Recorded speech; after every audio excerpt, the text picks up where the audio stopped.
The heated moments inside Toronto City Council chambers late this afternoon. Shame on you! Shame on all of you!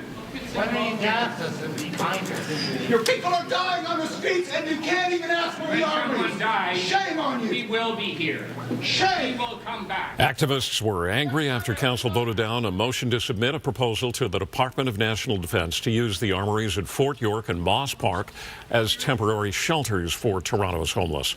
The council did approve new measures, including $10 million in funding to add 400 more shelter spaces. This is a major investment in the shelter system of Toronto that has not happened in at least a decade. Lives are definitely at risk. There is no doubt in my mind. We will see deaths this winter, just as we have seen deaths in previous winters. According to city staff, last night, Toronto's shelters were running at 95% capacity, with 5,382 people using shelter beds.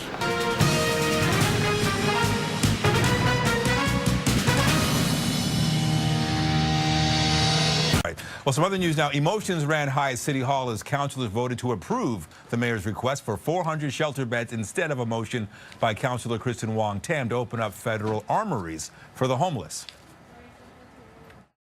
People are dying on the streets and you can't even ask for the armories.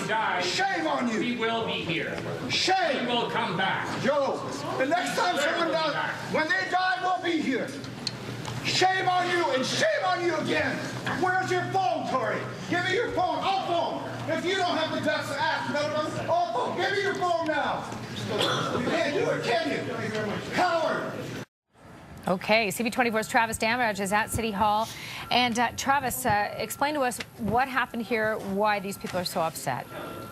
Well, certainly, you saw a number of homeless advocates that were here, folks that don't want to see as many people on the streets this winter as we saw last winter, and they were upset that council ultimately decided to go with the mayor's plan and not Councillor Wong-Tam's plan. She joins me right now.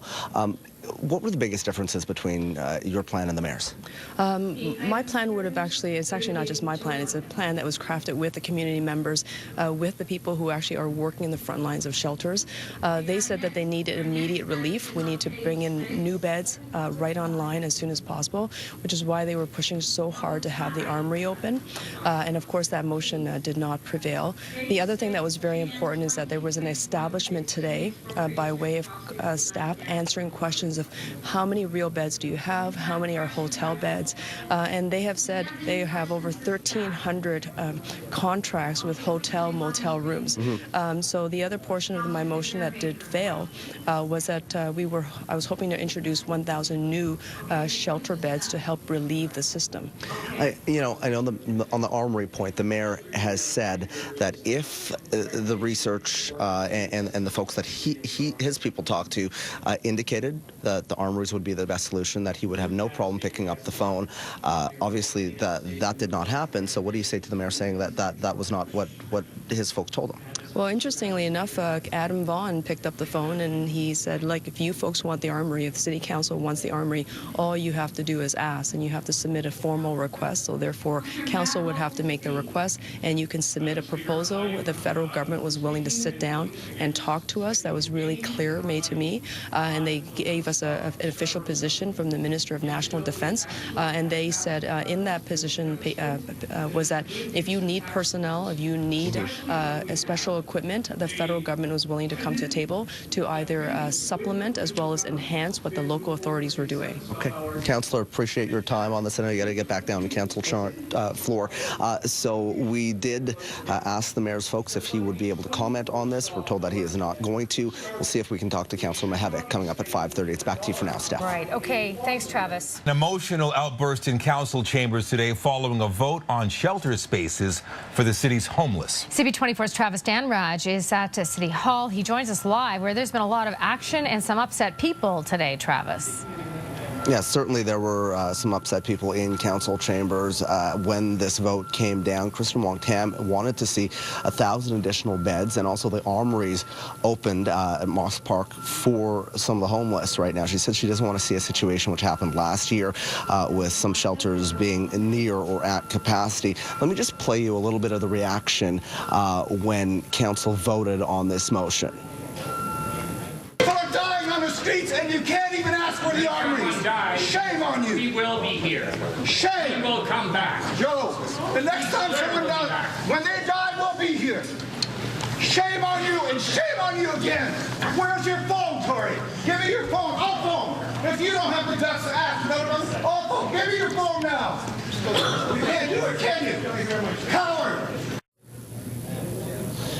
And one of the targets of those upset people was the councilor I'm joined by right now. It's Councilor Joe Mihevc. Your plan and the mayor's plan obviously came out as the one that the city is going to go with. But certainly, as we just played for the audience, a lot of people that were in this chamber that were upset. What's your reaction? What do you want to say to them? Well, I understand that they are upset because their site, which was the armories, was not chosen. And the reason why it wasn't chosen is because it's a very expensive site. It would have taken all kinds of negotiations with the federal government to get the site, all kinds of transferring of personnel out of the armories and all the bookings that they had. It was complicated to achieve that site. However, we are looking at city-owned sites that are just as large and just as available and much more easy to get into a condition to make them a respite center. So we think that we actually did one better. It's unfortunate that some people didn't see that, but that's the plan to go forward. And let me just ask you, 400 versus 1,000. Well, there are 400 new respite beds. That is immediate. They're kind of mats on the floor. And we're also building that's part of the plan, 300 new shelter beds, but that's going to take a year. It takes about a year to 18 months to get them going. That's an additional $45 million that the city will be spending for new shelter spaces. So we are increasing the size of the system as well. We're spending literally tens of millions of dollars to enhance the system, never before done to this extent in the last 10 years.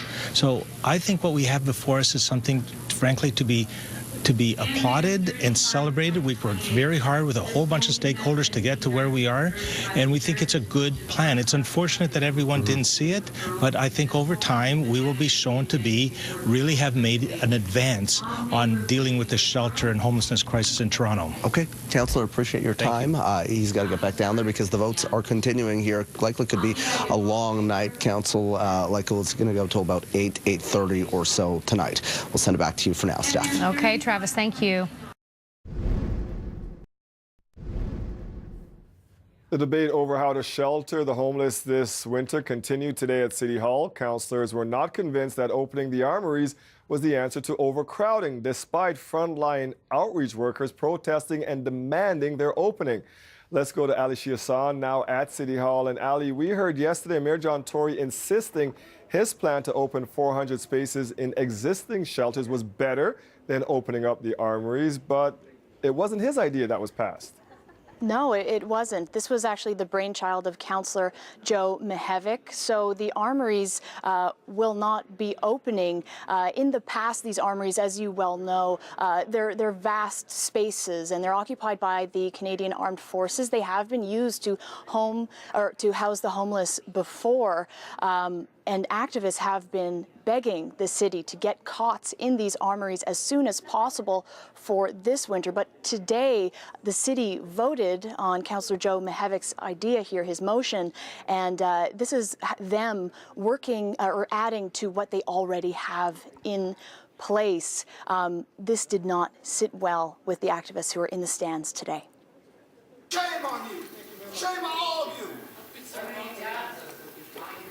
Your people are dying on the streets and you can't even ask for the armories. Shame on you. He will be here. Shame. He will come back. Joe, the next time someone does, when they die, we'll be here. Shame on you and shame on you again. Where's your phone, Tori? Give me your phone. I'll phone. If you don't have the guts to ask, I'll phone. Give me your phone now. We can't do it, can you? Coward. Why are we angry? I know, I gotta go, but why are we angry? Tell me. 30 years of watching these people die on the streets. 30 years you leave us there and watch them coming to our place. Shame on you, Joe. I'm disappointed that it didn't go far enough for some folks, but I think people have to recognize that this is major. This is a major, major development for the City of Toronto in recognizing that there are deep, deep housing needs out there and people are being pushed to the streets. So Joe Mihevc recognizes that this is a short-term solution. There will be an audit of all of the shelter spaces in the next few weeks, looking at how much space they do have, and that data will inform future decisions, they say, about opening up more space in the future.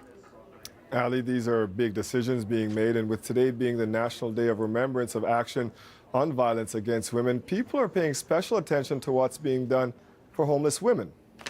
Absolutely. How the city accommodates women who are displaced is going to be very important.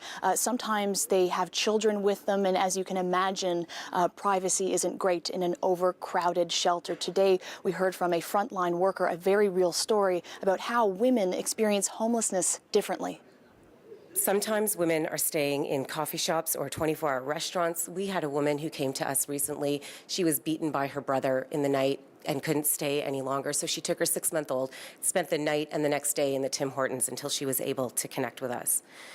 When we're full, we do everything we can to find a place for her to go to. This is getting more and more difficult. We call each of our sister VAW shelters when usually they're full. We then call the central intake line. We wait 30 to 40 minutes to try and find space in a homeless or a family shelter, and those are full too. Now we have to call Peel region, Halton region, Durham region, and if a woman accepts a space there, then she's removed from her community and her supports. Of the over 5,000 shelter beds that are offered in the city at this point, just a fraction of them are for women only. In Councillor Joe Mihevc's motion today, there is a priority on expanding women-only beds and making sure more of those come online this winter.